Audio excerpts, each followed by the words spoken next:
নমস্কার, সবাই কেমন আছেন? বংমায়ের ঘরকন্যাতে আপনাদের অনেক অনেক স্বাগত। আজ শনিবার, ঘড়িতে এখন সকাল 7:30 মতো বাজে। আজ আবার এক জায়গায় গুড্ডির নাচের কম্পিটিশন রয়েছে, ওই জন্যই রান্নার এত তাড়াহুড়ো। ওরা এখনও বাবা মেয়েতে ঘুমোচ্ছে, আর আমি উঠে চটজলদি এসেছি রান্নাঘরে। উনুনে শাক বসিয়েছি, আর আগের দিন একটু ছানা করে রেখেছিলাম, তা সেটা থেকে একটু ভাবছি বড়া করব। নুন হলুদ একটু লঙ্কা দিয়ে মেখে নিয়েছি।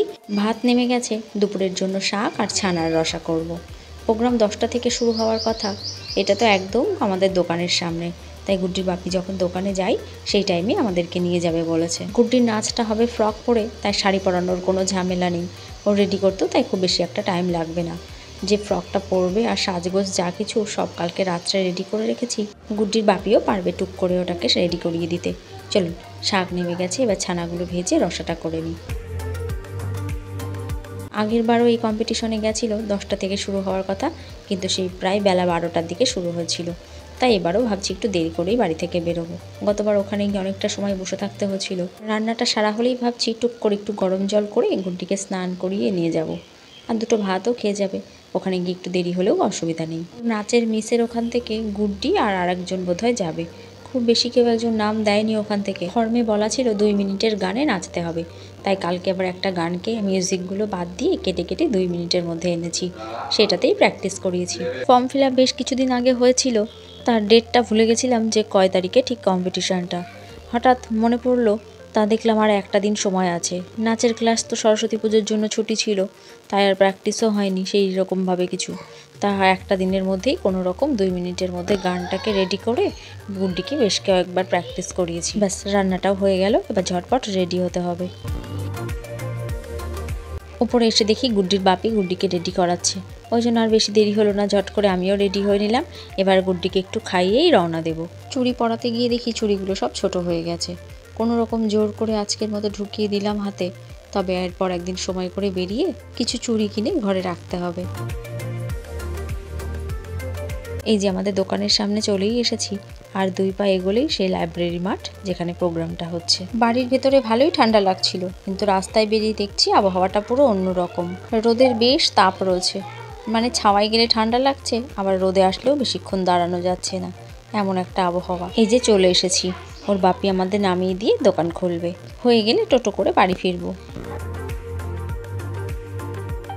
এখানে এসে শুনছি প্রথমে কুপন নিতে হচ্ছে, তাই গুড্ডিও এখান থেকে একটা কুপন তুললো। নাম্বার 10 উঠেছে, মানে 10 নাম্বারে ওকে ডাকা হবে। আর একটু টিফিনও দিল। সবে প্রোগ্রাম শুরু হচ্ছে, এটিই হলো প্রথম নাচ। যেহেতু ওখান থেকে তোলা কুপন অনুযায়ী এদের ডাকা হবে, তাই গুড্ডির তো 10 নাম্বার উঠেছে। 1 থেকে 10 পর্যন্ত মঞ্চে ডেকে নিয়েছে। আমাদের আগে যারা এসেছে তারাও হয়তো এখনো বসে আছে। কয়দিন ধরে এখানকার এই মেলাটা চলে। গতবার একদিন এসেছিলাম সন্ধ্যাবেলায়, কেননা এখন তো দোকানপাট সবই বন্ধ থাকে, শুধুমাত্র প্রোগ্রামটাই হয়। তা এবার এখনো পর্যন্ত আসা হয়নি। এই টুকুটুকু বাচ্চাগুলো এত সুন্দর সেজে গুজে যে মঞ্চে উঠেছে সাহস করে এত লোকজনের সামনে, এইটাই মনে হয় অনেক। যিনি জাজ হয়ে এসেছেন তিনিও সেটাই বললেন, যে ফার্স্ট সেকেন্ড থার্ড হতে হবে, এটা কখনো বাচ্চার ভেতরে ঢোকাবেন না। ওদেরকে আনন্দ করে করতে দিন, ওরা যেটুকু যা করবে সেটাই হবে। গুড্ডির নাচের মিসের ওখান থেকে যে আরেকজনের আসার কথা, তাকেই শুধু বারবার খুঁজছি চারিদিকে। কেননা গুড্ডি যখন নাচবে একটু সে ভিডিওটা করে দিতে পারতো। এখানে তো আমার ফোন জমা দিতে হবে, গুড্ডি যখন নাচবে আমার ফোন থেকেই গানটি বাজবে। সবাই বোধহয় দুটো করেই ফোন নিয়ে এসেছে, একটি ফোনে গান চালিয়েই দেখছি আরেকটি ফোনে ভিডিও করছে। সবাই এখানে আমার অচেনা, তাই সবাইকে তো আর বলা যায় না। যাকে খুঁজছিলাম সে বোধহয় এখনো পর্যন্ত এসে পৌঁছয়নি। ওখান থেকে বেরিয়ে আমাদের দোকানে এসে দাঁড়িয়েছি। গুড্ডির বাপি একটা টোটো ডেকে আমাদের তুলে দেবে। তবে মুহূর্তের মধ্যে আমার মনটি ভীষণ খারাপ হয়ে গেল জানেন, কেননা গুড্ডি মঞ্চে উঠেছে নাচ করতে, অথচ আমার গানটি ঠিকমতো বাজলো না। সবার গান কি সুন্দর বাজছে, অথচ আমার গানটি কিছুতেই বাজাতে পারলাম না। 2 লাইন হয়েই আটকে যাচ্ছে, আবার শুরু হচ্ছে, আবার 2 লাইন হয়েই আটকে যাচ্ছে। মেয়েও তাই স্টেজে উঠে নাচতে পারলো না কোনো মতেই, একটু করে নাচছে, আর যেই আটকে যাচ্ছে ও দাঁড়িয়ে পড়ছে। মনটা এতটাই খারাপ হয়ে গেল যে কাউকে বলে বোঝাতে পারবো না, ভীষণ কষ্ট হচ্ছিল। বাড়িতে এসে একটু ছাদে এসে দাঁড়িয়েছি। ফুল গাছগুলোকে দেখলে হয়তো মনটা একটু ভালো হতে পারে। কম্পিটিশনে তো হার জিত থাকবেই, সেটা তো বড় কথা নয়, কিন্তু মেয়েটি যে কালকে এতবার প্র্যাকটিস করলো সেটা আজকে কাউকে স্টেজে উঠে দেখাতেই পারলো না। এটা ভেবেই আমার খারাপ লাগছিল। দেখুন ও কি সুন্দর ভুলে গেছে। ওকে আমি জিজ্ঞেস করছি, কিরে তোর মনটা খারাপ করছে? বলছে কি না, আমি যে তোর মন খারাপ করছে না, তুই নাচতে পারলি না? বলছে একটু খারাপ লাগছে, বেশি খারাপ লাগছে না।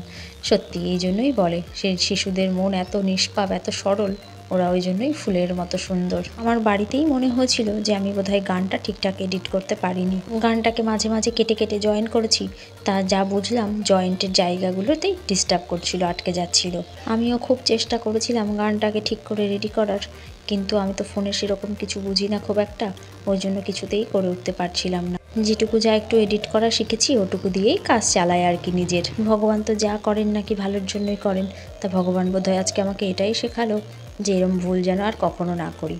যখন ভালো জায়গায় কোনো বড় কম্পিটিশনে যাব, যেন গানটাকে আগে থেকে রেডি করে নিয়ে তবেই যাই। বিকেলে গুড্ডির নাচের ক্লাসে এসেছি। সকালের মন খারাপটা এখন কিছুটা দূর হয়ে গেল। সরস্বতী পুজোর দিন যে প্রাইজ তুলে দেওয়ার কথা ছিল সবার হাতে, গুড্ডি তো আসতে পারেনি, তাই মিস গুড্ডির হাতে প্রাইজগুলো আজকে তুলে দিল। আঁকার জন্য একটা আর নাচের জন্য একটা। মন খারাপ দিয়ে সকালটা শুরু হলেও দিনের শেষে ভালোটা দিয়েই শেষ হলো। চলুন তাহলে ভিডিওটাও আজ এখানে শেষ করি। সবাই ভালো থাকবেন, সাবধানে থাকবেন। ভিডিওটি ভালো লাগলে একটি লাইক করবেন, আর কেমন লাগলো সেটিও আমাকে কমেন্ট করে জানাবেন। নমস্কার, দেখা হবে খুব তাড়াতাড়ি পরের একটি ব্লগে। সবাই ভালো থাকবেন, সাবধানে থাকবেন।